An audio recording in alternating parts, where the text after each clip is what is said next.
ಇವತ್ತು ನಾನು S S Khadri advocate ಬಿಜಾಪುರದ ಜಿಲ್ಲೆಯಲ್ಲಿ ನ್ಯಾಯವಾದಿಯಾಗಿ ಸೇವೆ ಸಲ್ಲಿಸ್ತಾ ಇದ್ದೀನಿ. ಇವತ್ತು ಪತ್ರಿಕಾಗೋಷ್ಠಿ ಮುಖಾಂತರ ಈ ದೇಶದ ಸಮಸ್ತ ಜನತೆ 135 ಕೋಟಿ ಈ ದೇಶದ ನಾಗರಿಕರಿಗೆ ನಾನು ಒಂದು ಮೆಸೇಜನ್ನು ಹೇಳಲಿಕ್ಕೆ ಬಯಸ್ತಾ ಇದ್ದೀನಿ. ನಿನ್ನೆ ಆದ ಘಟನೆ CA NRC NPR ಕಾರ್ಯಕ್ರಮ ಆಯೋಜಿಸಿದ್ದ ಬೆಂಗಳೂರು ಫ್ರೀಡಮ್ ಪಾರ್ಕ್ನಲ್ಲಿ ಒಂದು ಯುವತಿ ಅಮೂಲ್ಯ ಅನ್ನುವಂಥ ಯುವತಿ ಪಾಕಿಸ್ತಾನ್ ಜಿಂದಾಬಾದ್ ಅನ್ನುವಂಥದ್ದು ಘೋಷಣೆ ಕೂಗಿ ಈ ದೇಶಕ್ಕೆ ಒಂದು ಕಪ್ಪು ಚುಕ್ಕಿ ಬರುವಂಥದ್ದು ಮಾಡಿ ಈ ದೇಶದ 135 ಕೋಟಿ ಜನರ ಭಾವನೆಯನ್ನು ನೋವುಂಟು ಮಾಡಿದ್ದಾಳೆ. ಮತ್ತು ಯಾವತ್ತು ಈ ದೇಶದ 135 ಕೋಟಿ ಜನರದ ದೇಶ ಒಂದನೇದು. ಈ ದೇಶ ಯಾವ ಜಾತಿ, ಯಾವ ಜನಾಂಗ, ಯಾವ ಸಮುದಾಯಕ್ಕೆ ಸೇರಿದ್ದ ದೇಶ ಇಲ್ಲೇ ಇಲ್ಲ. ಇದು ಸ್ಪಷ್ಟವಾಗಿ ನಮ್ಮ ಭಾರತೀಯ ಸಂವಿಧಾನದ ಪ್ರಿಯಂಬಲ್ದಲ್ಲಿ ಬರೆದಿದ್ದು ಬಾಬಾ ಸಾಹೇಬ್ ಭೀಮರಾವ್ ಅಂಬೇಡ್ಕರ್ 1950ರಲ್ಲಿ ಸ್ಪಷ್ಟಪಡಿಸಿದ್ದಾರೆ. ಈ ವಿಷಯ ಕುರಿತು ಯಾವುದೇ ಚರ್ಚೆ ಮಾಡುವಂಥದ್ದು ಅವಶ್ಯಕತೆಯೇ ಇಲ್ಲ. ಒಂದನೇದು, ಜಮ್ಮು ಆ್ಯಂಡ್ ಕಾಶ್ಮೀರದಿಂದ ಕನ್ಯಾಕುಮಾರಿಯವರೆಗೆ, ಅಸ್ಸಾಂದಿಂದ ಗುಜರಾತ್ವರೆಗೆ ಈ ದೇಶ ಅಖಂಡ ಭಾರತ ಇದೆ. ಈ ದೇಶದ ಪ್ರತಿಯೊಂದು ಮೂಲೆ ಭಾರತ್, ಹಿಂದೂಸ್ತಾನ್, ಇಂಡಿಯಾ. ನಿನ್ನೆ ಆ ಯುವತಿ ಮಾಡಿದ್ದ ಅಪರಾಧಕ್ಕೆ ಕಾನೂನಾತ್ಮಕ ಪೊಲೀಸರು ಬಂಧಿಸಿ ಪ್ರಕರಣ ದಾಖಲು ಮಾಡಿ ತನಿಖೆ ಕೈಗೊಂಡಿದ್ದಾರೆ. ಮತ್ತು ಈ ದೇಶದ ಯಾವತ್ತು 135 ಕೋಟಿ ನಾಗರಿಕರು ಆ ಯುವತಿಯ ಮಾಡಿದ ಅಪರಾಧಕ್ಕೆ ಕ್ಷಮೆ ಮಾಡುವಂಥದ್ದು ಇಲ್ಲೇ ಇಲ್ಲ. ಅದರಲ್ಲಿ ಎರಡನೇ ಮಾತೇ ಇಲ್ಲ. ಯಾವತ್ತು ಈ ದೇಶದಲ್ಲಿ ಯಾರು ಹುಟ್ಟಿದ್ದಾರೆ ಅವರು ಈ ದೇಶದ ನಾಗರಿಕರು. ಆದರೆ ಕೆಲವೊಂದು ಸಂಘಟನೆಗಳು ಅದನ್ನು ಆ ವಿಷಯನ್ನು ಹೈಜಾಕ್ ಮಾಡಿ ವೈಯಕ್ತಿಕವಾಗಿ ತಮ್ಮ ಟಿಪ್ಪಣಿಯಲ್ಲಿ ವಿಶೇಷವಾಗಿ ಶ್ರೀರಾಮ್ ಸೇನೆಯ ಪ್ರಮೋದ್ ಮುತಾಲಿಕ್ ಹಾಗೂ ಸಾಂಸದರಾದ ಹೆಗಡೆ ಮತ್ತು ಇನ್ನೊಬ್ಬ MLA ಯಾರೋ MLA ನಿನ್ನೆ ನಾನು TV ಚಾನೆಲ್ ಮಾಧ್ಯಮದ ಮುಖಾಂತರ ನೋಡ್ತಾ ಇದ್ದಿದ್ದೆ. ಅದರಲ್ಲಿ ಪ್ರಮೋದ್ ಮುತಾಲಿಕ್ ಅವರು ಹೇಳ್ತಾರೆ, ಆ್ಯಂಕರ್ ಅವರಿಗೆ ಪ್ರಶ್ನೆ ಮಾಡ್ತಾರೆ, ಸರ್ ಇದ್ರ ಬಗ್ಗೆ ತಮ್ಮ ಅಭಿಪ್ರಾಯವನ್ನು ಹೇಳಿ ಅಂಥೇಳಿ. ಆ ಯುವತಿಯನ್ನು ಯಾವುದೇ ಲೀಗಲ್ ಪ್ರೊಸೀಡಿಂಗ್ಸ್ ಮಾಡದೆ, ವಿಚಾರಣೆ ಮಾಡದೆ, ಆಯೋಗ ನಿಯೋಜಿಸಿದೆ ತಾಬಡ್ತೋಬ್ ಎನ್ಕೌಂಟರ್ ಮಾಡಬೇಕು ಅಂಥೇಳಿ. ಎಸ್, ನೋ ಡೌಟ್, ಎನ್ಕೌಂಟರ್ ಮಾಡಲೇಬೇಕು ಆಕಿಂದು. ನಾವು ಅದಕ್ಕೆ ಸಮರ್ಥನೆ ಮಾಡ್ತೀವಿ. ಆದರೆ ಪ್ರಮೋದ್ ಮುತಾಲಿಕ್ ಭಾಷಣ ಮಾಡುವುದು ಅಷ್ಟೇ ಅಲ್ಲ, ಕ್ರಿಯೆ ಒಳಗೂ ಭಾಗಿಯಾಗಿರಬೇಕು. ಅವಾಗ ಅವರಿಗೆ ದೇಶದ ಒಬ್ಬ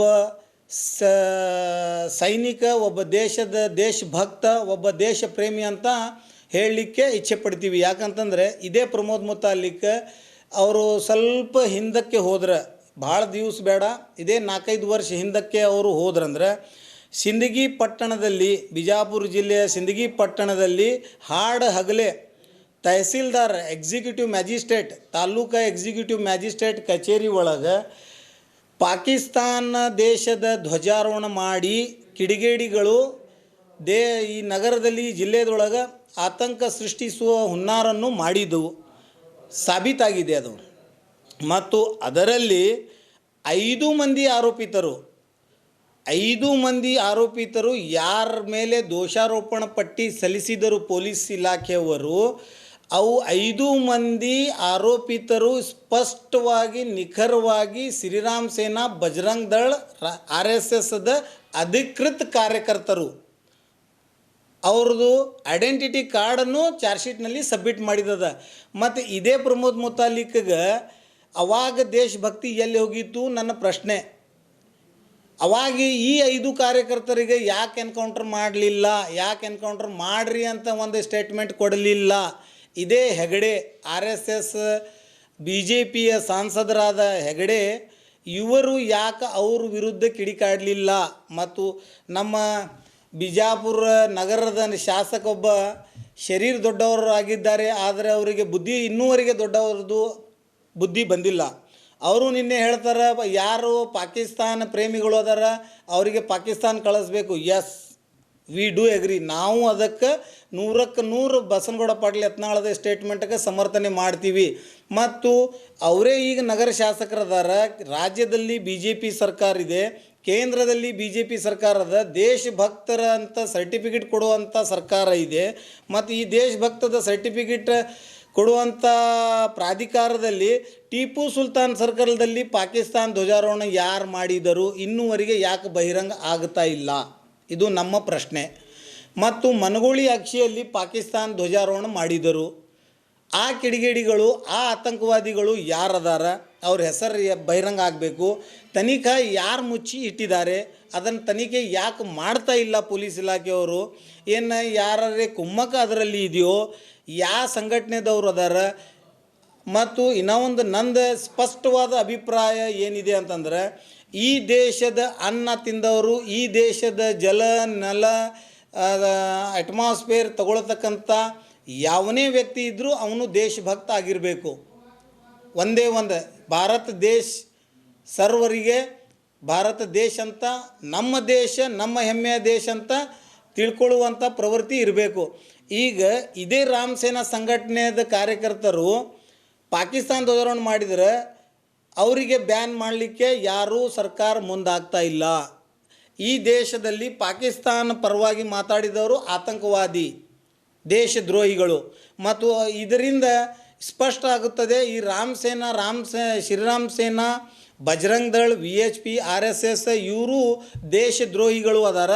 ಮತ್ತು ಈ ಮಾಧ್ಯಮದ ಮುಖಾಂತರ ನಾನು ಕೇಂದ್ರ ಮತ್ತು ರಾಜ್ಯ ಸರ್ಕಾರಕ್ಕೆ ಆಗ್ರಹ ಮಾಡುತ್ತೇನೆ, ಇದು ಪಾಕಿಸ್ತಾನ ಪರ ಇದ್ದ ಯಾವುದೇ ವ್ಯಕ್ತಿ, ಯಾವುದೇ ಸಂಘಟನೆ ಇದ್ದರೆ ಅವ್ರನ್ನ ದೇಶದ್ರೋಹಿ ಅಂತ ಘೋಷಿಸಿ ಅವರನ್ನು ಈ ದೇಶದಿಂದ ಹೊರಗೆ ಹಾಕಿ ಪಾಕಿಸ್ತಾನ್ಗೆ ಕಳಿಸ್ಬೇಕು. ಈ ದೇಶದಲ್ಲಿ ಅವ್ರಿಗೆ ಇರಲಿಕ್ಕೆ ಯಾವುದೇ ಥರದ್ದು ಸ್ಥಾನ, ಮಾನ, ಗೌರವ, ಘನತೆ ಏನೂ ಇರಬಾರ್ದು. ಅವು ಮತ್ತು ಸ್ಪೆಸಿಫಿಕಲಿ ನಾನು ಈ ಮಾಧ್ಯಮದ ಮುಖಾಂತರ ಹೇಳಲಿಕ್ಕೆ ಬಯಸ್ತಾ ಇದ್ದೀನಿ, ಯಾವುದೇ ವ್ಯಕ್ತಿ ಈ ದೇಶದ ವಿರೋಧ ಚಟುವಟಿಕೆ ಮಾಡಿದ ಆ ವ್ಯಕ್ತಿಗೆ ಈ ದೇಶದೊಳಗೆ ಯಾವುದೇ ರೀತಿಯ ಸೌಕರ್ಯ ಕೊಡಬಾರ್ದು. ಅವನು ಈ ದೇಶದ ವಿರುದ್ಧ ಚಟುವಟಿಕೆ ಮಾಡಿದವನು, ಅವನು ಹಿಂದೂ ಇರಲಿ, ಮುಸ್ಲಿಂ ಇರಲಿ, ಸಿಖ್ ಇರಲಿ, ಇಸಾಯಿ ಇರಲಿ, ಅವನಿಗೆ ಜಾತಿಯಿಂದ ಪರಿಗಣಿಸುವಂಥದ್ದು ಅವಶ್ಯಕತೆ ಬೇಕಾಗಿಲ್ಲ. ಈ ದೇಶಕ್ಕೆ ಅವನು ಧರ್ಮದಿಂದ ಪರಿಗಣಿಸುವಂಥದ್ದು ಅವಶ್ಯಕತೆ ಇಲ್ಲ. ಮತ್ತು ಅವನ ಬಟ್ಟೆದಿಂದ ಪರಿಗಣಿಸುವಂಥದ್ದು ಅವಶ್ಯಕತೆ ಇಲ್ಲ. ಅವನು ಕ್ಯಾರೆಕ್ಟರ್ದಿಂದ ಪರಿಗಣಿಸೋದಂಥ ಅವಶ್ಯಕತೆ ಇಲ್ಲ. ಯಾವನು ದೇಶ ವಿರೋಧಿ ಚಟುವಟಿಕೆ ಮಾಡ್ತಾನೆ, ಅವನು ರಾಮ್ ಸೇನಾ ಸಂಘಟನೆದವನಿರಲಿ, MIM ಸಂಘಟನೆದವನಿರಲಿ, ಮುಸ್ಲಿಂ ಸಂಘಟನೆದವನಿರಲಿ, ಹಿಂದೂ ಸಂಘಟನೆದವನಿರಲಿ, ಅವನಿಗೆ ದೇಶದ್ರೋಹಿ ಅಂತ ಘೋಷಿಸಿ ಅವರಿಗೆ ಪಾಕಿಸ್ತಾನಗೆ ಕಳಿಸ್ಬಿಡಬೇಕು. ಇದು ನಮ್ಮದು ಆಗ್ರಹ. ಮತ್ತು ಇನ್ನೂ ನಾನು ಮಾಧ್ಯಮದ ಮುಖಾಂತರ ಇನ್ನೊಂದು ಹೇಳಲಿಕ್ಕೆ ಬಯಸ್ತೀನಿ. ಆ ಯುವತಿ ಪಾಕಿಸ್ತಾನ ಜಿಂದಾಬಾದ್ ಘೋಷಣೆ ಕೂಗಲಿಕ್ಕೆ ಅದರ ಹಿನ್ನೆಲೆ ಯಾರಿದ್ದಾರೆ, ಇದರ ಕುಮ್ಮಕ್ಕೇನಿದೆ, ಇದು ಒಂದು ಹುನ್ನಾರ. ನಮ್ಮ ಅನಿಸಿಕೆ ಪ್ರಕಾರ ಇದು ಒಂದು ಹುನ್ನಾರ ನಡೆದಿದೆ. CAA, NRC, NPRದ ಬೃಹತ್ ಪ್ರತಿಭಟನಾ ಈ ದೇಶಾದ್ಯಂತ ನಡೆದಿದ್ದಕ್ಕೆ ಈ ಸರ್ಕಾರಕ್ಕೆ ಉತ್ತರ ಕೊಡಲಿಕ್ಕೆ ಆಗದೆ ಹೋಗಲಿಕ್ಕೆ ಈ ನಮೂನೆ ಏನಾದರೂ ಕಾನ್ಸ್ಪಿರಸಿ ಆಗಿದೆಯೋ ಏನಂತೇಳಿ ಇದು ತನಿಖೆಯಲ್ಲಿ ಬಹಿರಂಗ ಆಗಬೇಕಾಗಿದೆ. ಇನ್ನು ಇದರಲ್ಲಿ ಯಾವನೇ ವ್ಯಕ್ತಿ ಭಾಗಿಯಾಗಲಿ, ಅದು ಯಾವ ಸಂಘಟನೆದವನಾಗಲಿ, ಯಾವ ವ್ಯಕ್ತಿ ಆಗಲಿ, ಅವರಿಗೆ ಕಠಿಣವಾದ ಶಿಕ್ಷೆಯನ್ನು ಕೊಡಬೇಕು ಅಂಥೇಳಿ ನಮ್ಮ ಆಗ್ರಹ ಇದೆ, ಒಂದನೇದು. ಮತ್ತು ಈ ದೇಶಕ್ಕಾಗಿ ಸ್ವಾತಂತ್ರ್ಯ ಪೂರ್ವದಲ್ಲಿ, ಸ್ವಾತಂತ್ರ್ಯ ಹೋರಾಟದಲ್ಲಿ, ಸ್ವಾತಂತ್ರ್ಯ ಪಡೆದ ನಂತರ, ಸ್ವಾತಂತ್ರ್ಯ ಆದ ನಂತರ ಈ ದೇಶಕ್ಕೆ ಕೊಡ್ತಕ್ಕಂಥ ಮುಸಲ್ಮಾನರ ಬಲಿದಾನ ಎಂದೂ ಮರಿಲಿಕ್ಕೆ ಸಾಧ್ಯ ಇಲ್ಲ. 1947 ನಂತರ, 1980 ನಂತರ ಇದು BJP, RSS, ರಾಮ್ ಸೇನಾ, VHP ಸಂಘಟನೆ ಅವರು ಈಗ ನಾವು ದೇಶಭಕ್ತರು ಅಂಥೇಳಿ polarisation of voting on the basis of cost and colour ಅಂತ ಅವ್ರದ್ದೊಂದು ಏನು ಮಿಷನ್ ಇದೆ, ಅದರಲ್ಲಿ ಅವರು ಕೆಲಸ ಮಾಡ್ತಿದ್ದಾರೆ. ಆದರೆ ಈ ದೇಶಕ್ಕೆ ತಿರಂಗ ಕೊಟ್ಟಿದ್ದು ಒಂದು ಮುಸ್ಲಿಂ ಮಹಿಳೆ, ಇದು ನೆನಪಿರಲಿ ಪ್ರಮೋದ್ ಮುತಾಲಿಕ್ ಅವರಿಗೆ. ಈ ದೇಶಕ್ಕೆ ತಾಜ್ ಮಹಲ್ ಕೊಟ್ಟಿದ್ದು ಮುಸಲ್ಮಾನರು. ಈ ದೇಶದ ಸ್ವಾತಂತ್ರ್ಯಕ್ಕಾಗಿ 68,000 ಮೌಲಾನಾಗಳು ತಮ್ಮ ಪ್ರಾಣ ಆಹುತಿ ಕೊಟ್ಟಿದ್ದು ಮುಸಲ್ಮಾನರು. ಇಂಡಿಯಾ ಗೇಟ್ನಲ್ಲಿ 60% ಅಬೌವ್ ಹೆಸರುಗಳು ಮುಸಲ್ಮಾನರದಾವ. ಮತ್ತು ಈ ದೇಶಕ್ಕೆ ಇಡೀ ಜಗತ್ತಿನಲ್ಲಿ ಅಂತಾರಾಷ್ಟ್ರೀಯ ಲೆವೆಲ್ನಲ್ಲಿ ಪ್ರಾಮುಖ್ಯತೆಯನ್ನು ಕೊಟ್ಟಿದ್ದು ಒಂದು ವ್ಯಕ್ತಿ ಮುಸಲ್ಮಾನ್, missile man APJ Abdul Kalam. ಅದಕ್ಕಾಗಿ ಈ ದೇಶದ ಮುಸಲ್ಮಾನರ ಬಗ್ಗೆ ಮತ್ತು ಈ ದೇಶದ ಮುಸಲ್ಮಾನರದ ದೇಶಭಕ್ತಿ ಬಗ್ಗೆ ಪ್ರಶ್ನಿಸುವ ಮತ್ತು ಅವ್ರ ಬಗ್ಗೆ ಟೀಕೆ ಮಾಡುವ ಇಂಥ ಪ್ರಮೋದ್ ಮುತಾಲಿಕ್, ಹೆಗಡೆ ಮತ್ತು ಈ BJPದ ಅರ್ಧ ಕಲ್ತಿರುವುದು ಶಾಸಕರು ಸಂಸದರಿಗೆ ಅವಶ್ಯಕತೆ ಇಲ್ಲ. ಮತ್ತು ನಮಗೆ ಅವ್ರದ್ದು ನಮ್ಮ ಪ್ರಾಮಾಣಿಕದ ಪ್ರಮಾಣ ಪತ್ರ ಅವರಿಂದ ಪಡೆಯುವಂಥದ್ದು ಏನೂ ಅವಶ್ಯಕತೆ ಇಲ್ಲ. ಈ ದೇಶದ ನೆಲ ಜಲದ ಈ ದೇಶದ ಮೂಲಿಗಳಿಂದ ನಮ್ಮ ದೇಶ ಭಕ್ತ ನಾವು ಅದೀವಿ ಅನ್ನೋದಕ್ಕೆ ಈಗಾಗಲೇ ನಾವು ಪ್ರಮಾಣ ಪತ್ರನೂ ಸಲ್ಲಿಸಿದ್ದೀವಿ. ಮತ್ತು ಇನ್ನು ಭವಿಷ್ಯದಲ್ಲಿನೂ ಒಂದು ವೇಳೆ ಪಾಕಿಸ್ತಾನ ಮೇಲೆ ಅಟ್ಯಾಕ್ ಮಾಡುವುದಾದಲ್ಲಿ ಒಂದು ಹಿಂದೂ ಸೈನಿಕ ಇದ್ದಲ್ಲಿ ಅಲ್ಲಿ 10 ಮುಸಲ್ಮಾನರನ್ನು ನಾವು ಕಳಿಸ್ಲಿಕ್ಕೆ ಸಿದ್ಧರಿದ್ದೀವಿ. ಇದು ನೇರ ಈ ಮಾಧ್ಯಮದ ಮುಖಾಂತರ ನಾವು ಹೇಳಲಿಕ್ಕೆ ಬಯಸ್ತಾ ಇದ್ದೀವಿ. ಪಾಕಿಸ್ತಾನವನ್ನು ಧ್ವಂಸಗೊಳಿಸಲು ಒಂದು ವೇಳೆ ನಮ್ಮ ಭಾರತದ ಸೈನಿಕರು ಸಜ್ಜಾದರೆ, ನಮ್ಮ ಕೇಂದ್ರ ಸರ್ಕಾರ ಸಜ್ಜಾದರೆ, ಒಂದು ಹಿಂದೂ ಸೈನಿಕ ಗಡಿಗೆ ಹೋಗಲಿಕ್ಕೆ ರೆಡಿ ಆದರೆ 10 ಮುಸಲ್ಮಾನರು ಗಡಿಗೆ ಹೋಗಲಿಕ್ಕೆ ರೆಡಿ ಇದ್ದಾರೆ. ಜೊತೆಗೇ ಶ್ರೀರಾಮ್ ಸೇನಾ, ಬಜರಂಗ್ ದಳ, VHP ಈ ನಗರ ಶಾಸಕರದ ಎಷ್ಟು ಫಂಟರ್ಗಳು ಅದಾವ, ಎಷ್ಟು ಹೆಂಚಮೆನ್ಗಳು ಅದಾವ, ಅವ್ರು ಎಷ್ಟು ಮಂದಿ ಅದಾರ ಬರಲಿಕ್ಕೆ ರೆಡಿ ಅದಾರ ಪಟ್ಟಿ ಮಾಡಿ ಸರ್ಕಾರಕ್ಕೆ ಸಲ್ಲಿಸಲಿ. ನಾವು ಇವತ್ತೇ ರೆಡಿ ಇದ್ದೀವಿ. ಪಾಕಿಸ್ತಾನನ್ನು ನಿರ್ನಾಮ ಮಾಡಿಬಿಡ್ತೀವಿ. ಆದರೆ ಇದು ಬರೇ ಮಾತಿನ ಚಕಮಕಿ ಮಾಡಿ ಮಾತಿನಿಂದ ಸಾರ್ವಜನಿಕರ ಮತಿಭ್ರಮಣ ಮಾಡೋದು ಕೆಲಸ ಬಿಡಬೇಕು. ಪ್ರಮೋದ್ ಮುತಾಲಿಕ್ ಸ್ವತಃ ಈ ದೇಶದ ಪಾಕಿಸ್ತಾನ ಧ್ವಜಾರೋಹಣ ಮಾಡಿದ್ದ ಆರೋಪಿತರನ್ನು ಅಪರೋಕ್ಷವಾಗಿ ಸಹಾಯ ಮಾಡಿದ್ದು ಸಾಕ್ಷಿ ಆಧಾರ ಸಮೇತ ಲಭ್ಯ ಇದೆ. ಅದಕ್ಕಾಗಿ ಈ ಪಾಕಿಸ್ತಾನ ಪರ ಘೋಷಣೆ ಮಾಡಿದ್ದ ಯುವತಿ ಮತ್ತು ಪಾಕಿಸ್ತಾನಕ್ಕೆ ಬೆಂಬಲಿಸಿದ ಪ್ರತಿಯೊಂದು ಸಂಘಟನೆ ಇವರನ್ನು ನಿಷೇಧಗೊಳಿಸಬೇಕು ಮತ್ತು ರಾಜ್ಯ ಸರ್ಕಾರ ಕಟ್ಟುನಿಟ್ಟುವಾಗಿ ಕ್ರಮ ಕೈಗೊಳ್ಳುತ್ತದೆ ಅಂತ ನಮಗೊಂದು ಆಸೆ ಇದೆ. ಮತ್ತು ಸಿಂದಗಿ ಪಟ್ಟಣದ ಪಾಕಿಸ್ತಾನ ಧ್ವಜಾರೋಹಣ ಮಾಡಿದ ಮತ್ತು ಪ್ರಮೋದ್ ಮುತಾಲಿಕ್ ಅವರು ಹೇಳ್ತಾರೆ, ಇದು ನಾಟಕ ಮಾಡೋದು ಬೇಡ, ಸರ್ಕಾರ ಅದು ಎನ್ಕ್ವೈರಿ ಕುಂದ್ರಿಸೋದು, ಟ್ರಯಲ್ ನಡೆಸೋದು, ಕಮಿಷನ್ ಕೊಡಿಸೋದು ಬೇಡ ಅಂತ ಹೇಳ್ತಿದ್ದಾರೆ. ಮತ್ತು ನಿಮ್ಮದೇ ಕಾರ್ಯಕರ್ತರು ಪಾಕಿಸ್ತಾನ ಧ್ವಜಾರೋಹಣ ಮಾಡಿದಾಗ ಅವ್ರನ್ನ ಯಾಕೆ ನೀವು ಎನ್ಕೌಂಟರ್ ಮಾಡಲಿಲ್ಲ? ಇದು ನನ್ನ ನೇರ ಪ್ರಶ್ನೆ ಪ್ರಮೋದ್ ಮುತಾಲಿಕ್ಗೆ ಈ ಮಾಧ್ಯಮದ ಮುಖಾಂತರ ಇದೆ. ಒಂದನೇದು. ಎರಡನೇದು, ಈ ಟಿಪ್ಪು ಸುಲ್ತಾನ್ ಸರ್ಕಲ್ ಮತ್ತು ಮನಗೋಳಿ ಅಕ್ಷಿ, ಬಿಜಾಪುರ ಮನಗೋಳಿ ಅಕ್ಷಿ ಮೇಲೆ ಪಾಕಿಸ್ತಾನ ಧ್ವಜಾರೋಹಣ ಮಾಡಿದ ಕಿಡಿಗೇಡಿಗಳನ್ನು ಇವತ್ತಿನವರೆಗೆ ಹೆಸರು ಬಹಿರಂಗ ಯಾಕೆ ಆಗಿಲ್ಲ?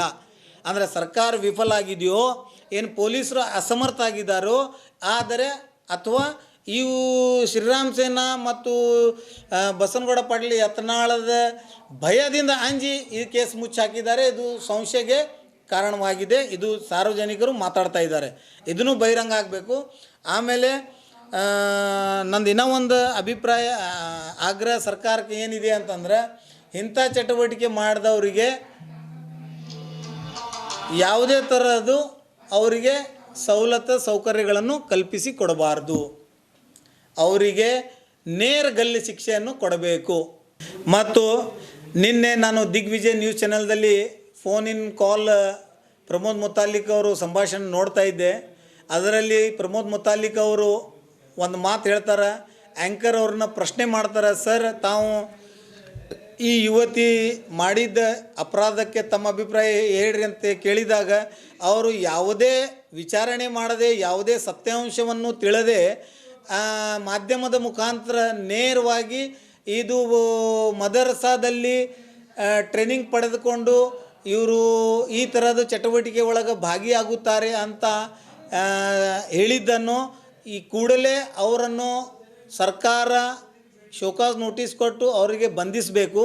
ಯಾಕಂತಂದ್ರೆ ಆ್ಯಂಕರ್ ಸ್ಪಷ್ಟವಾಗಿ ಅವ್ರನ್ನು ಮರು ಉತ್ತರ ಕೊಟ್ಟು, ಸರ್ ಆಕಿ ಮುಸಲ್ಮಾನ್ ಅಲ್ಲ, ಆಕಿ ಹಿಂದೂ ಅಮೂಲ್ಯ ಹೆಸರಿದೆ ಆಕಿಂದು ಅಂತ ಹೇಳಿದಾಗ ಪ್ರಮೋದ್ ಮುತಾಲಿಕ್ ಅವ್ರು ರೆಸ್ಪಾಂಡ್ ಮಾಡ್ತಾರೆ, ಆಕೆ ಅಮೂಲ್ಯ ಇರಲಿ ಆಕೆ ಶಾಹೀನ್ ಇರಲಿ ಇವರು ಅವರೇ ಮಾಡ್ತಾರೆ ಅಂತ ಹೇಳಿದ್ರೆ, ಇವತ್ತು ಶುದ್ಧ ಬ್ರಾಹ್ಮಣರ ಮನೆತನಕ್ಕೆ ಹುಟ್ಟಿದ್ದ ಅಮೂಲ್ಯ ಪಾಕಿಸ್ತಾನ ಪರ ಘೋಷಣೆ ಮಾಡಿದ್ದಾಳೆ. ಇದು 135 ಕೋಟಿ ಜನರಿಗೆ ಒಂದು ಯಕ್ಷಮ್ಯ ಪ್ರಶ್ನೆ. ಇದೇ ಒಂದು ಮುಸ್ಲಿಮ ಮಹಿಳೆಯರಾಗಲಿ ಮುಸ್ಲಿಮ್ ಯುವಕರ ಹೆಸರು ಇದ್ದಿತ್ತಂದ್ರೆ ಇವತ್ತು ಮೀಡಿಯಾದೊಳಗೆ ಇವತ್ತು ಸರ್ಕಾರದೊಳಗೆ ಅಲ್ಲೋಲ್ ಕಲ್ಲೋಲ್ ಆಗ್ತಿತ್ತು. ಇವತ್ತು ಯಾಕೆ ಪ್ರಮೋದ್ ಮುತಾಲಿಕ್ ಬಾಯಿ ಸಪ್ಪಾಗಿದೆ? ನಾನು ಇದು ಪ್ರಶ್ನೆ ಪ್ರಮೋದ್ ಮುತಾಲಿಕ್ಗೆ ನೇರ ಕೇಳ್ತಾ ಇದ್ದೀನಿ. ಅಮೂಲ್ಯ ಅನ್ನುವಂಥದ್ದು ಹಿಂದೂ ಸಮಾಜಕ್ಕೆ ಸೇರಿದ ಹೆಣ್ಮಕ್ಕಳು ಪಾಕಿಸ್ತಾನ್ ಜಿಂದಾಬಾದ್ ಅಂತ ಘೋಷಣೆ ಕೂಗಿದ್ದವು. ಇದನ್ನು ಯಾವ ಮಟ್ಟಕ್ಕೆ ಸರಿ ಅಂತ ನನ್ನ ಪ್ರಶ್ನೆ. ಮತ್ತು ನಾನು ಪ್ರಮೋದ್ ಮುತಾಲಿಕ್ ಒಂದು ಒಳ್ಳೆಯ ಅಡ್ವೈಸನ್ನು ಕೊಡಲಿಕ್ಕೆ ಬಯಸ್ತೀನಿ. ದೇಶದೊಳಗೆ ದೇಶದ್ರೋಹಿ ಚಟುವಟಿಕೆ ಮಾಡೋವರು ಅವರಿಗೆ ಜಾತಿ ಮತ ಪಾಂತ ಏನೂ ಇರಲ್ಲ. ಅವರು ಅವ್ರದ್ದೇ ಆದ ಮನಸ್ಥಿತಿ ಇರ್ತೈತಿ. ಆ ಮನಸ್ಥಿತಿ ಒಳಗೆ ಅವರು ದೇಶದ್ರೋಹಿ ಚಟುವಟಿಕೆಗಳಲ್ಲಿ ತೊಡಗಿರ್ತಾರೆ. ಅವರನ್ನು ಕೆಣಗಿಸುವ ಸಲುವಾಗಿ ನಮ್ಮಂಥ ದೇಶಭಕ್ತರು ನಾವು ರೆಡಿ ಇದ್ದೀವಿ. ಯಾವ ಕಾಲಕ್ಕೂ ಈ ದೇಶದ ಆಂತರಿಕ ಸುರಕ್ಷೆಗೆ ಧಕ್ಕೆ ಬರುವಂಥದ್ದು ನಾವು ಯಾರನ್ನೂ ಅವಕಾಶ ಮಾಡಿ ಕೊಡೋರಲ್ಲ. ಯಾರು ಈ ದೇಶದಲ್ಲಿ ಆತಂಕ ಸೃಷ್ಟಿಸುತ್ತಾರೆ ಅವ್ರಿಗೆ ತಕ್ಕಂಥ ಪಾಠವನ್ನು ಕೊಡಲಿಕ್ಕೆ ಈ ದೇಶದ 135 ಕೋಟಿ ಜನರು ಒಗ್ಗಟ್ಟಾಗಿ ಕೆಲಸವನ್ನು ಮಾಡುತ್ತೇವೆ. ಮತ್ತು ಪ್ರಮೋದ್ ಮುತಾಲಿಕ್ಗೆ ವೈಯಕ್ತಿಕವಾಗಿ ಒಂದೇ ಕಮ್ಯುನಿಟಿಗೆ ಟೀಕೆ ಮಾಡುವುದು ಪ್ರವೃತ್ತಿ ಬಿಡಬೇಕು. ಯಾಕಂದರೆ ದೇಶದ್ರೋಹಿಗಳಿಗೆ ಯಾವ ಜಾತಿ ಇರಲ್ಲ ಅನ್ನುವಂಥದ್ದು ಈ ಮಾತನ್ನು ಸ್ಪಷ್ಟವಾಗಿ ಹೇಳಲಿಕ್ಕೆ ಬಯಸ್ತೀನಿ. ಖುದ್ದು ಅವರೇ ಒಂದು ದೇಶದ್ರೋಹಿ ಚಟುವಟಿಕೆದೊಳಗೆ ಭಾಗಿಯಾಗಿದ್ದ ಶ್ರೀರಾಮ್ ಸೇನಾ ಕಾರ್ಯಕರ್ತರಿಗೆ ಪರೋಕ್ಷವಾಗಿ ಸಹಾಯ ಮಾಡಿದ್ದು ಉದಾಹರಣೆ ಅದ. ಪ್ರಮೋದ್ ಮುತಾಲಿಕ್ಗೆ ದೇಶದ್ರೋಹ ಅಂತ ಡಿಕ್ಲೇರ್ ಮಾಡಬೇಕಂತೇಳಿ ನನ್ನ ಈ ಮಾಧ್ಯಮದ ಮುಖಾಂತರ ಆಗ್ರಹ ಇದೆ. ಹೌದು, ಇದು ಡೇಂಜರಸ್ ಮಾನಸಿಕತೆ ಇದು. ಅಂದ್ರೆ ಇದ್ರ ಹಿಂದೆ ವ್ಯವಸ್ಥಿತವಾದಂತ ಮದರ್ಸಾಗಳಿದಾವೆ, ಮೌಲ್ವಿಗಳಿದ್ದಾರೆ. ಸೊ ಅವರಿಗೆ ಟ್ರೈನಿಂಗ್ ಕೊಡುವಂತ ವ್ಯವಸ್ಥೆ ಇದೆ. ಪಠ್ಯ ಪುಸ್ತಕದಲ್ಲಿ ಅವರೆಲ್ಲ ಇದಿಂತ ವಿಷ ತುಂಬ್ತಾ ಇದ್ದಾರೆ. ಸೊ ಅದಕ್ಕೆ ನಾನು ಹೇಳೋದು ಇಲ್ಲ ಮುತಾಲಿಕ್ ಅವರೇ, ಈಗ ಇವತ್ತು ಘೋಷಣೆ ಕೂಗಿರುವಂತ ಅಮೂಲ್ಯ ಮದರಸದ ಶಿಕ್ಷಣವನ್ನ ಪಡೆದವಳು ಅಲ್ಲ. ಆಕೆ ನನಗೆ ಹೆಸರು ಗೊತ್ತಿಲ್ಲ. ಅಮೂಲ್ಯ ಲಿಯೋನ್ ಅನ್ನುವಂತ ಹೆಸರು ಅವ್ರದ್ದು. ಹಾಗಾದ್ರೆ ಇದು ವ್ಯವಸ್ಥಿತವಾದಂತ ಸಂಚು, ಷಡ್ಯಂತ್ರ ನಡೀತಾ ಇದೆ. ಅಮೂಲ್ಯ ಇರ್ಲಿ ಅಥವಾ ಇನ್ಯಾವಳು ಇರ್ಲಿ, ಶಾಹೀನಾ ಇರ್ಲಿ, ಗುಂಡು ಹಾಕ್ಬೇಕು ಅವ್ರನ್ನ. ಪಾಕಿಸ್ತಾನ್ ಜಿಂದಾಬಾದ್ ಅಂತಂದ್ರೆ ಏನ್ ಅರ್ಥ ಅದು? ಈ ದೇಶದಲ್ಲಿ ಹುಟ್ಟಿ ಈ ದೇಶದ ಅನ್ನ ತಿಂದು ಅವಳು ಯಾವಳ ಅಮೂಲ್ಯ? ಅವಳಿಗೇನಾದ್ರೂ ನಾಚಿಕೆ ಮಾನ ಮರ್ಯಾದೆ ದೇಶಭಕ್ತಿ ಅಂತನ್ನುವಂತದ್ದು ಇದೆಯಾ? ಒದ್ದು ಗುಂಡು ಹಾಕಬೇಕು, ಒದ್ದು ಒಳಗಡೆ ಹಾಕ್ಬೇಕು ಅವಳನ್ನ.